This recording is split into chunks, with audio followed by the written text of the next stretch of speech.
12.3 비상계엄 선포 1시간여 만에 국회엔 무장 군인들이 들이닥쳤습니다. 소총과 망치로 국회 유리창을 깨고 난입했고 의원들이 모여있던 본회의장 바로 앞까지 뚫고 들어갔습니다.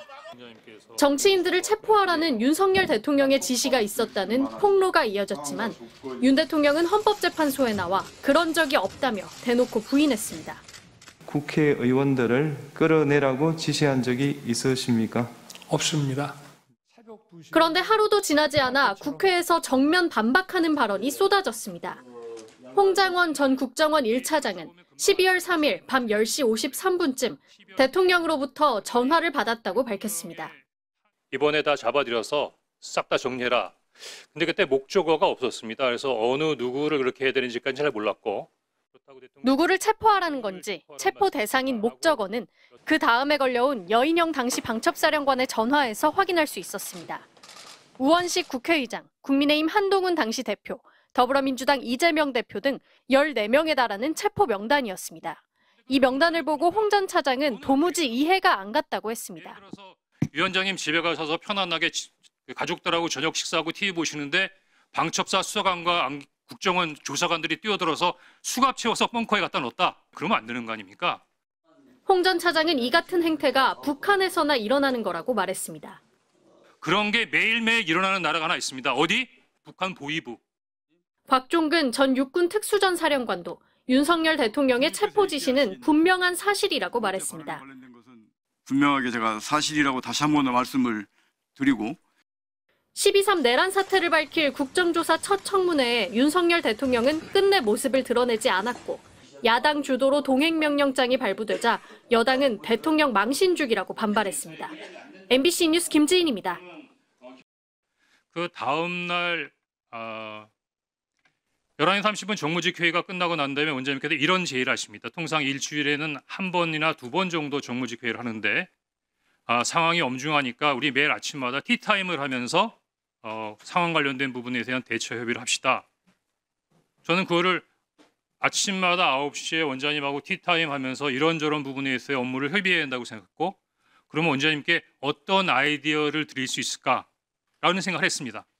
그래서 5일날 오후 정도로 기억이 되는데 그때 오전에 야당 대표께서 비상계엄에 군을 동원해서 도리어 북한의 군사위협이 더 가중되는 면이 있다라는 발표를 하시면서 조금 북한 군사에 대한 북한의 군사 위협에 대한 약간의 불안감을 느끼시는 말씀을 하셔서 그래 맞다. 지금 비상계엄은 대통령께서 직접 하신 부분이니까 대통령실에서 할 수도 있는 부분도 아니고 국회도 이렇게 혼란스러운 상태에서 그냥 원장님께서 야당에다가 얘기해서 북한 관련된 부분 한반도의 안보 상황 우리 국정원이 잘 관리하고 있습니다. 해외 관련된 부분의 동맹과도 잘 소통하고 있고 국내 사회 질서도 잘 나름대로 관리하고 있으니 국정원이 앞으로 나름대로의 어떤 비상계엄 이외의 여러 가지 부분에 있어서의 국면을 잘 감당하겠습니다. 그렇게 전화 한 번 하는 게 없겠느냐고 브레인스톰 차원에서 그냥 건의드린 겁니다. 물론 이것 때문에 원장님이 저를 경질했다고 생각지 않습니다. 가만히 계세요.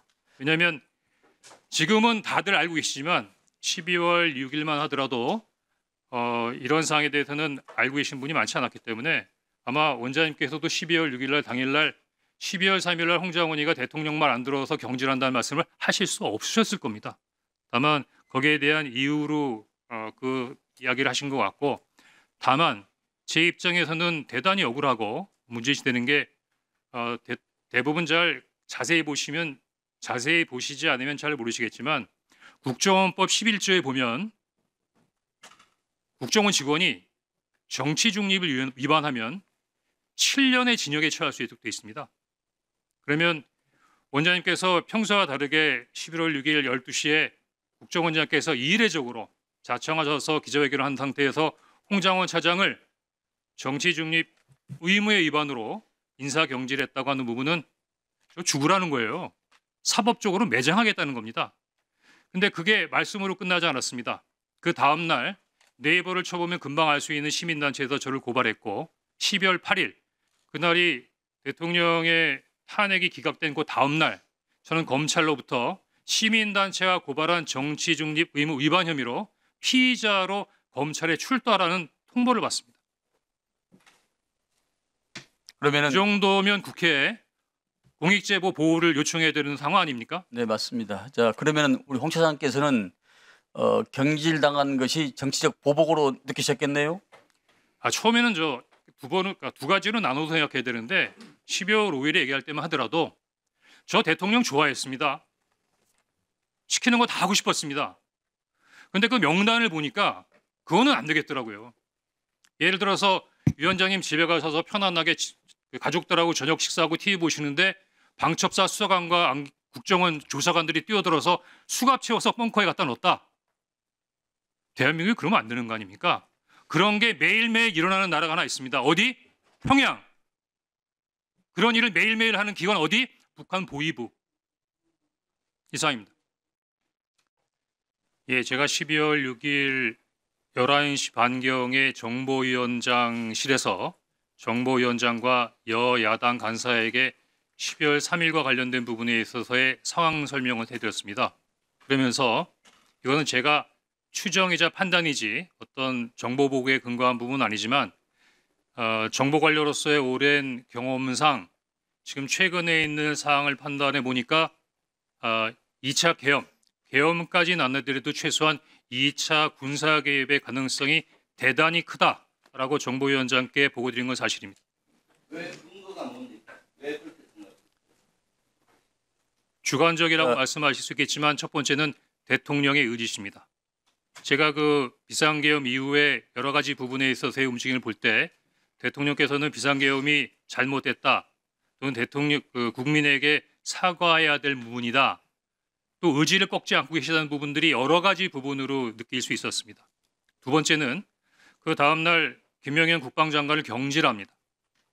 아마 경질할 수 있는 상황이라고 생각되는데 제가 깜짝 놀란 것은 김영현 장관이 경질된 다음에 그 다음 신임 국방부 장관을 추가 임명하기 위해서 노미네이션 하는데 제가 그때 제 판단으로는 김영현 장관이 뒤로 물러났지만 영향력이 사라진 것은 아니구나. 왜?